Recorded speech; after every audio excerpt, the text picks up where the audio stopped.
आयचे सुवार्थेंत आमी फुड करच्यो संगती समजूंक कितल्यो सलीसगी तितल्योच गुंडायेच्यो आनी उंचल्यो.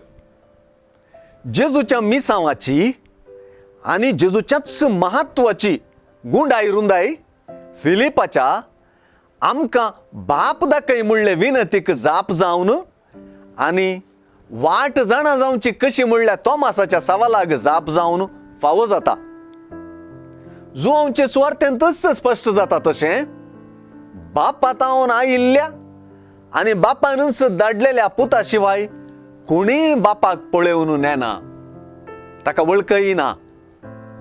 हांगासर जेजू बापाक जाणा जावची वाट देखूनच तो सत आनी जिविती.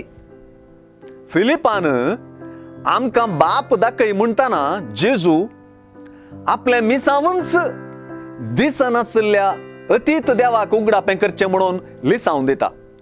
हे दिशेन जेजू थंयच त्या अदृश्य अतीत देवाचें रूपणें आमी देखतांव आनी जेजू मुखांतर आनी जेजू थंय त्या बापाक आमी वळखतांव.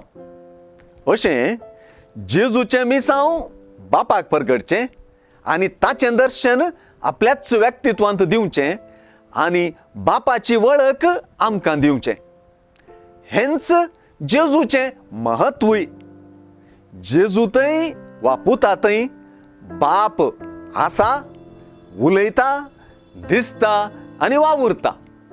देखूनच जेजूक वळखच्यांत आनी सतमानच्यांत बापाचे परिदींत आमी रिगोवंक शकतांव. हे दिशेन पळयल्यार जेजू बापाशी आमकां एक्सेस वा प्रवेश वा वाट जोडून दिता. आमी जेजूचींच कामां, महत्कार्यां आनी जेजूच्या की वर्ती कामां करच्याक जेजूचेर संपूर्ण सत्मानची अनिवार्यताय आयची सुवार्थ आमकां सांगून दिता. हे अनिवार्यतायेक आमचे दोळे उक्ते जावं.